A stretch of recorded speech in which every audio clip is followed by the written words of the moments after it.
শুনছেন suspense shorts.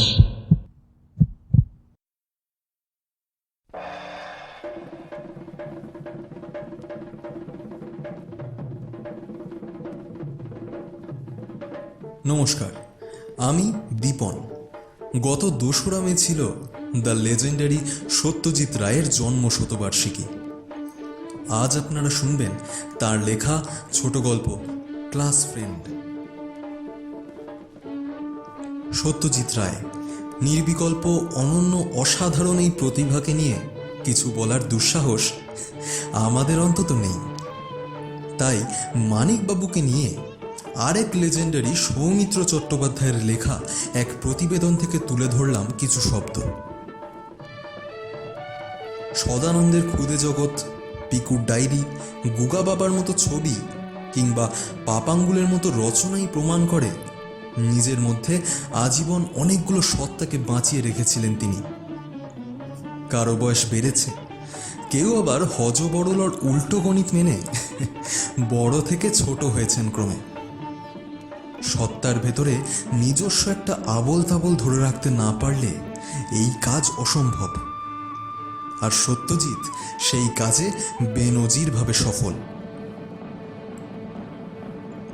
আজ suspense শর্টসে the মাস্টারের প্রতি আমাদের শ্রদ্ধাঞ্জলি।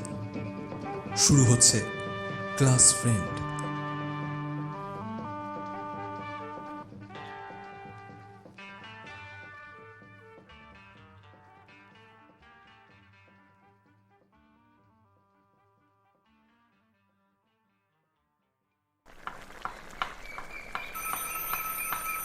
সকাল 9:15। মোহিত সরকার সবেমাত্র টাইয়ে ফাঁসটা পড়িয়েছেন। এমন সময় তার স্ত্রী অরুণা ঘরে ঢুকে বললেন, তোমার ফোন। এই সময় আবার কে? কাঁটায় কাঁটায় 9:30 অফিস পৌঁছানোর অভ্যাস মোহিত সরকারের। ঠিক বেরোনোর মুখেই ফোন এসেছে শুনে স্বভাবতই তার কপালে ভাঁজ পড়ল। বলছে তোমার সাথে স্কুলে পড়তো। স্কুলে? বোঝো, নাম বলেছে? বলল জয় বললেই বুঝবে। 30 বছর আগে স্কুল ছেড়েছেন মোহিত সরকার। ক্লাসে ছিল 40 ছেলে। খুব মন দিয়ে ভাবলে হয়তো তাদের মধ্যে জনাভিষেকের নাম মনে পড়বে, আর সেই সঙ্গে চেহারাও। জয় বা জয়দেবের নাম এবং চেহারা দুটোই ভাগ্যক্রমে মনে আছে, কারণ সে ছিল ক্লাসে সেরা ছেলেদের মধ্যে একজন। পরিষ্কার ফুটফুটে চেহারা, পড়াশোনায় ভালো, ভালো হাই জাম্প দিত, ভালো তাসের ম্যাজিক দেখাতো।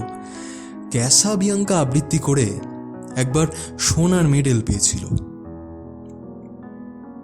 অবশ্য স্কুল ছাড়ার পরে তার আর কোনো খবর রাখেননি মোহিত সরকার। এখন তিনি বুঝতে পারলেন যে এককালে বন্ধুত্ব থাকলেও এতকাল ছাড়াছাড়ির পরে তিনি আর কোনো টান অনুভব করছেন না তার এই স্কুলের সহপাঠীর প্রতি। অগত্যা মোহিত টেলিফোনটা ধরলেন। হ্যালো। কে মোহিত? হুম। আরে চিনতে পারছো ভাই?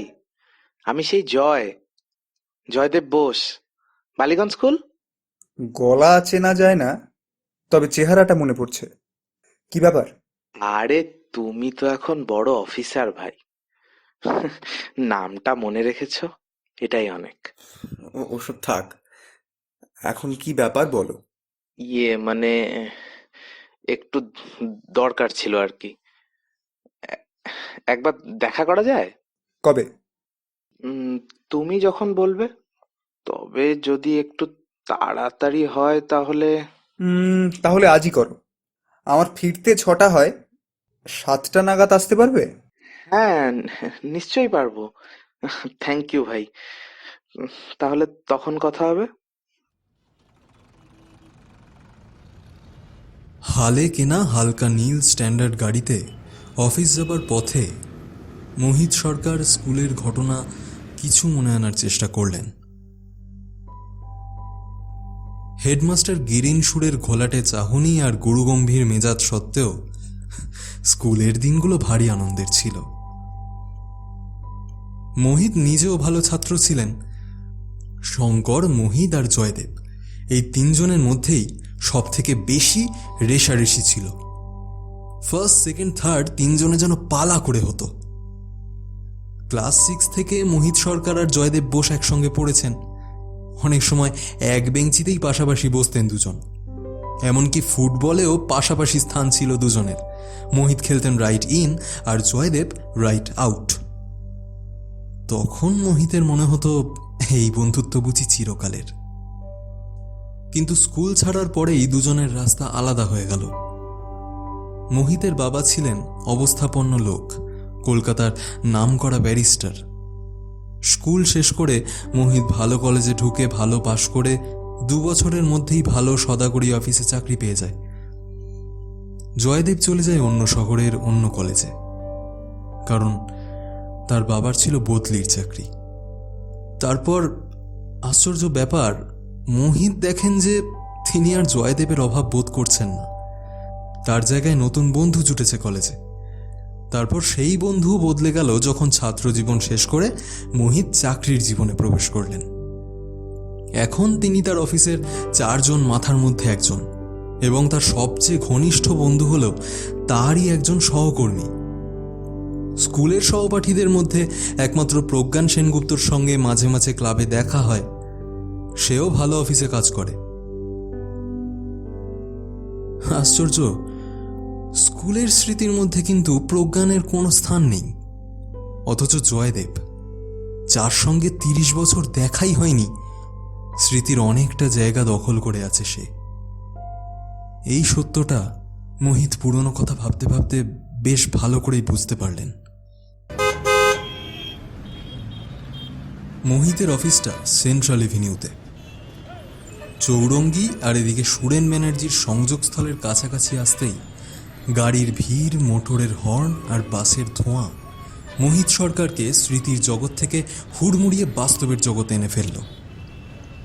হাতের ঘড়িটার দিকে চোখ পড়াতে মোহিত বুঝলেন যে তিনি আজ মিনিট 3 লেট হবেন। অফিসের কাজ সেরে সন্ধ্যায় তার লি রোডের বাড়িতে ফিরলেন মোহিত। তখন তার মনে বালিগঞ্জ গভর্নমেন্ট স্কুলের স্মৃতির কণা মাত্র অবশিষ্ট নেই। সত্যি বলতে কি, তিনি সকালের টেলিফোনের কথাটাও বেমালুম ভুলে গিয়েছিলেন। সেটা মনে পড়ল যখন বেয়ারা বিপিন বৈঠকখানায় এসে তার হাতে রুল টানা খাতার পাতা ভাঁজ করে ছেঁড়া একটা চিরকুট দিল। তাতে ইংরেজিতে লেখা, Joydeb Bose, as per appointment. রেডিওতে বিবিসির খবরটা বন্ধ করে মোহিত বিপিনকে বললেন, ভেতরে আসতে বল। আর বলেই মনে হলো জয় এতকাল পরে আসছে, তার জন্য কিছু খাবার আনিয়ে রাখা উচিত ছিল। আপিস ফেরতা পার্ক স্ট্রিট থেকে কেক পেস্ট্রি জাতীয় কিছু কিনে আনা তার পক্ষে খুবই সহজ ছিল, কিন্তু একেবারে খেয়াল হয়নি। তার স্ত্রী কি আর নিজে খেয়াল করে এই কাজটা করেছেন? চিনতে পারছো? গলার স্বর শুনে আর সেই সঙ্গে কণ্ঠস্বরের অধিকারীর দিকে চেয়ে মোহিত সরকারের যে প্রতিক্রিয়াটা হলো, সেটা সিঁড়ি উঠতে গিয়ে শেষ ধাপ পেরোনোর পরেই আরেক ধাপ আছে মনে করে পা ফেললে হয়। চৌকাঠ পেরিয়ে যিনি ঘরের ভেতর এসে দাঁড়িয়েছেন, তার পরনে ছাই রঙের বেখাপ্পা ঢলঢলে সুতির প্যান্টের ওপর হাত কাটা সস্তা ছিটের শার্ট। দুটোর কোনোটিই যে কোশমিনকালে ইস্ত্রির সংস্পর্শে এসেছে তা মনে হয় না।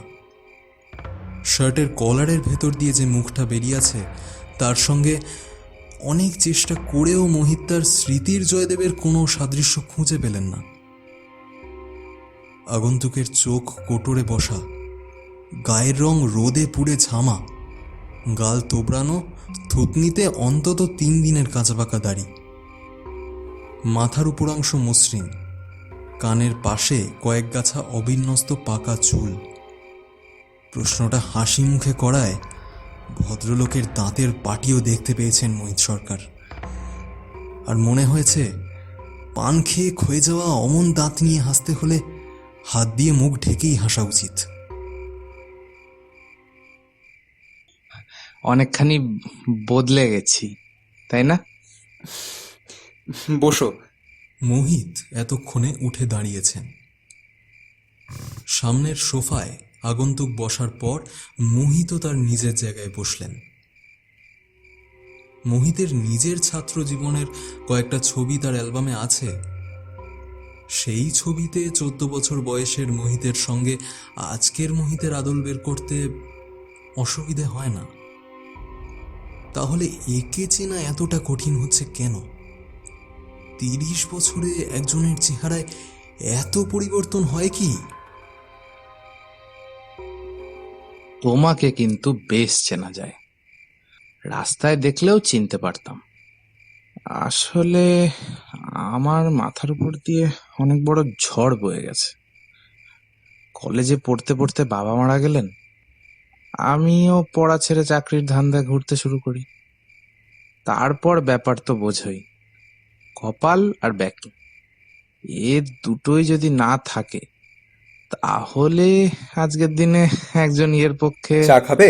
হ্যাঁ, চা, হ্যাঁ তা।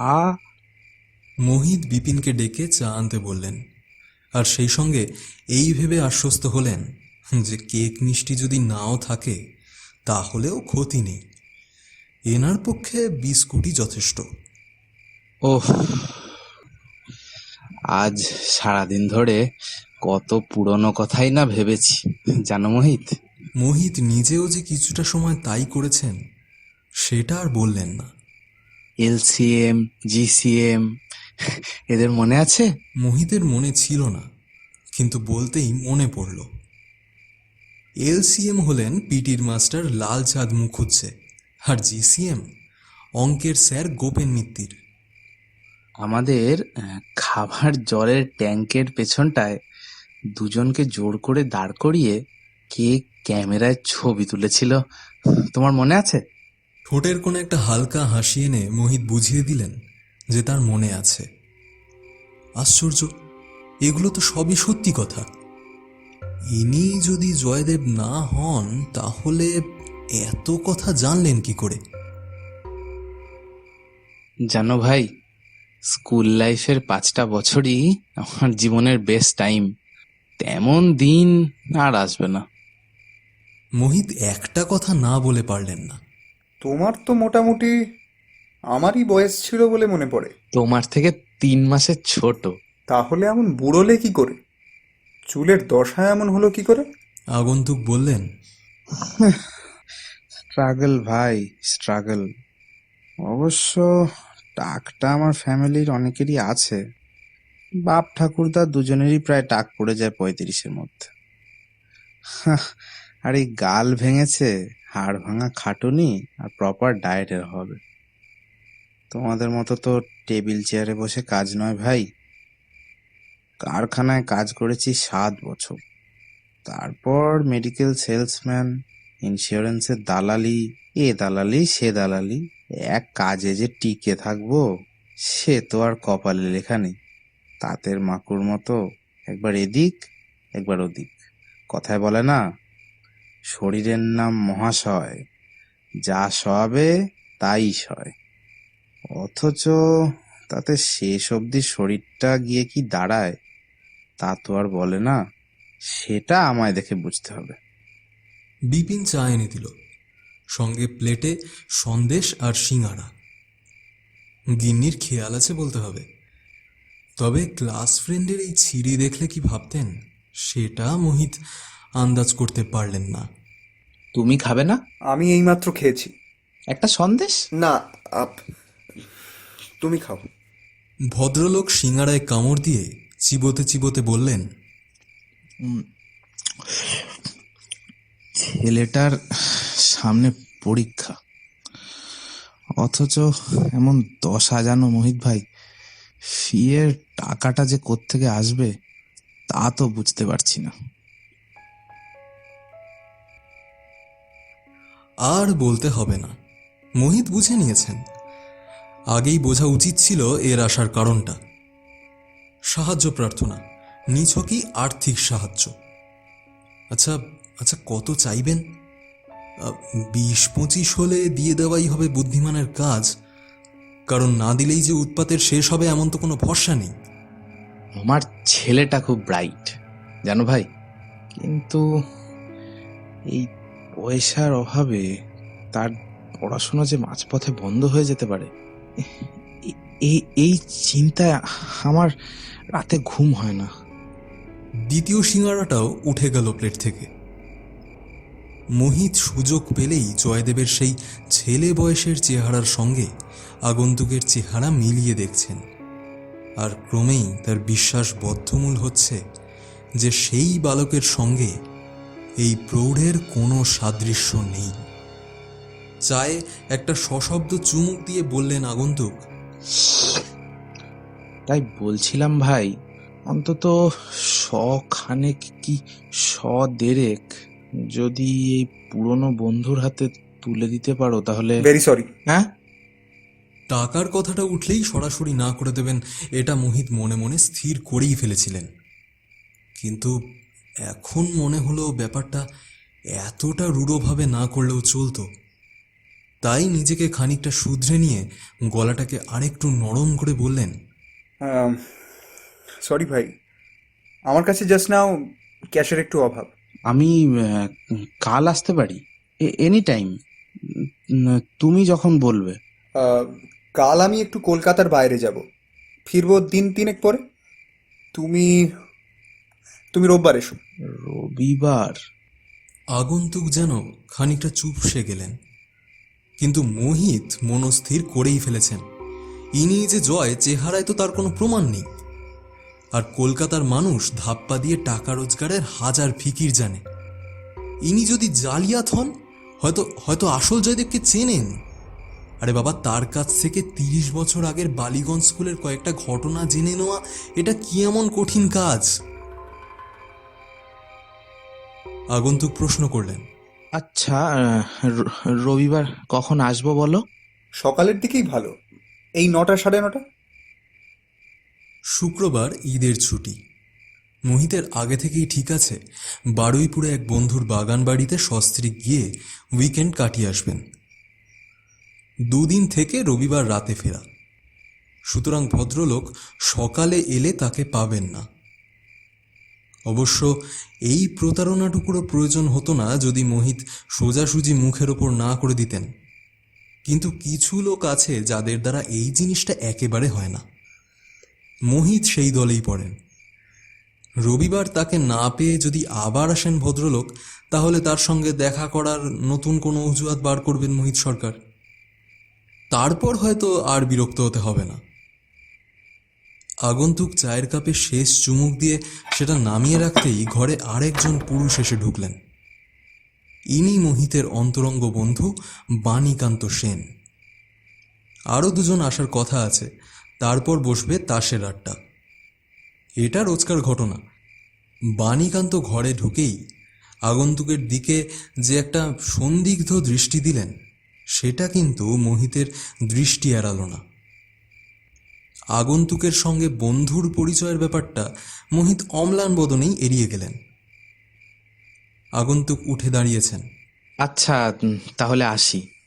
তুই এই উপকারটা করলে ভাই সত্যি খুব গ্রেটফুল থাকবো ভাই, সত্যি। ভদ্রলোক বেরিয়ে যাবার পর মুহূর্তেই বাণীকান্ত বন্ধুর দিকে ফিরে ভ্রু কুঞ্চিত করে বললেন, এই লোক তোমাকে তুই করে বলছে, ব্যাপারটা কি? এতক্ষণ তুমি বলছিল, শেষে তোমাকে দেখে তুই বলল। লোকটাকে? মোহিত উত্তর না দিয়ে বুকশেলফ থেকে একটা পুরনো ফটো অ্যালবাম বার করে তার একটা পাতা খুলে বাণীকান্তর দিকে এগিয়ে দিল। তোমার স্কুলের গ্রুপ নাকি? বোটানিক্সে পিকনিকে গিয়েছিলাম। I see. এই 5 জন কারা?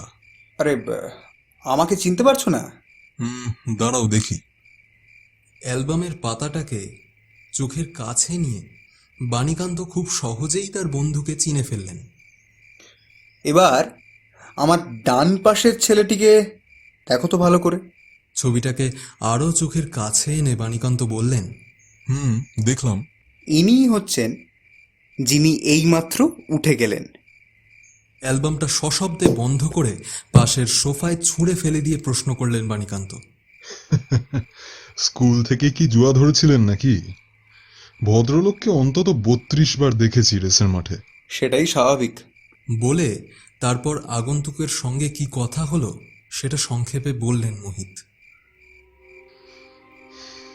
পুলিশে খবর দে, চোর জোচ্চোর জালিয়াতের ডিপো হয়েছে এই কলকাতা শহর। এই ছবির ছেলে আর ওই জুয়ারি, এক লোক হওয়া ইম্পসিবল। মোহিত হালকা হেসে বললেন, রোববার এসে আমাকে না পেলেই ব্যাপারটা বুঝবে, তারপর আর উৎপাত করবে বলে তো মনে হয় না। বারুইপুরে বন্ধুর পুকুরের মাছ, পোলট্রির মুরগির ডিম আর গাছের আম, জাম, ডাব, পেয়ারা খেয়ে বকুল গাছের ছায়ায় শতরঞ্চি পেতে বুকে বালিশ নিয়ে তাস খেলে শরীর ও মনের অবসাদ একেবারে দূর করে রবিবার রাত 11টায় বাড়ি ফিরে মোহিত সরকার বিপিন বেয়ারার কাছে শুনলেন যে সেদিন যে ভদ্রলোকটি এসেছিলেন তিনি আজ সকালে আবার এসেছিলেন। যাওয়ার সময় কিছু বলে গেছেন নাকি? বিপিন বলল, আগে না স্যার। যাক, নিশ্চিন্ত। একটা সামান্য কৌশল, কিন্তু তাতে কাজ দিয়েছে অনেক। আর আসবে না, আপদ গেছে।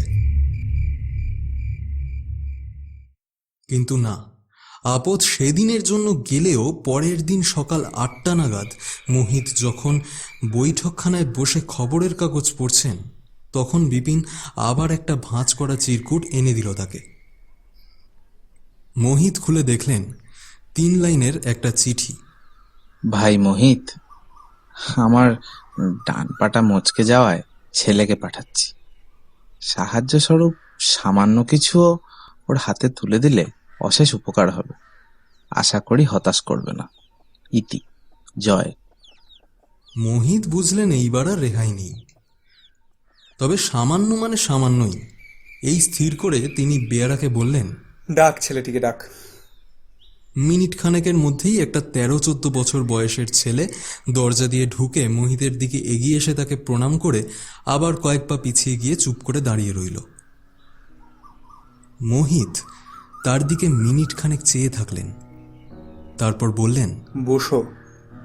ছেলেটি একটু ইতস্তত ভাব করে একটি সোফার এক কোণে হাত দুটোকে কোলের ওপর জড়ো করে বসল। আমি আসছি এক্ষুনি। মোহিত দোতলায় গিয়ে স্ত্রীর আঁচল থেকে চাবির গোছাটা খুলে নিয়ে আলমারি খুলে দেরাজ থেকে 4টে 50 টাকার নোট বার করলেন। তারপর সেটা একটা খামে পুড়ে আলমারি বন্ধ করে আবার নিচের বৈঠকখানায় ফিরে এলেন। কি নাম তোমার? শ্রী সঞ্জয় কুমার বোস। এতে টাকা আছে, সাবধানে নিতে পারবে? ছেলেটি মাথা নেড়ে হ্যাঁ বলল। কোথায় নেবে? বুক পকেটে। ট্রামে ফিরবে না বাসে? হেঁটে। হেঁটে? কোথায় বাড়ি তোমার? মির্জাপুর স্ট্রিট। এত দূর হাঁটবে? বাবা বলেছেন হেঁটে যেতে। তার চেয়ে এক কাজ করো, ঘন্টাখানেক বসো, চা মিষ্টি খাও, অনেক বইটই আছে দেখো। আমি 9টায় অফিসে যাব। আমায় নামিয়ে দিয়ে আমার গাড়ি তোমায় বাড়ি পৌঁছে দেবে। তুমি বাড়ি চিনিয়ে দিতে পারবে তো? ছেলেটি আবার মাথা নেড়ে হ্যাঁ বলল। মোহিত বিপিনকে ডেকে ছেলেটির জন্য চা দিতে বলে অফিসে যাওয়ার জন্য তৈরি হতে দোতলায় রওনা হলেন। ভারী হালকা বোধ করছেন তিনি, ভারী প্রসন্ন। জয়কে দেখে না চিনলেও তিনি তার ছেলে সঞ্জয়ের মধ্যে তার 30 বছর আগের ক্লাস ফ্রেন্ডটিকে ফিরে পেয়েছেন।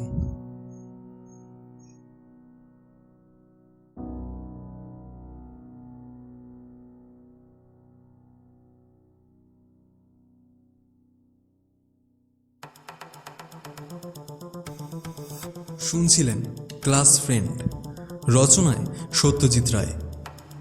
এই গল্পে মোহিতের ভূমিকায় দীপন রায়, জয়দেব আদিত্য সাহা, অরুণা দেবী নম্রতা কল, জয়দেবের ছেলের ভূমিকায় সাবর্ণ চৌধুরী, কথক বাণীকান্ত বিপিন বেয়ারা চরিত্রে এবং এডিটিং, পোস্টার ডিজাইন ও সমগ্র পরিকল্পনা ও পরিচালনায় আমি দীপন বণিক। আমাদের প্রতিবেদন আপনাদের ভালো লেগে থাকলে গল্পটি লাইক শেয়ার করতে ভুলবেন না।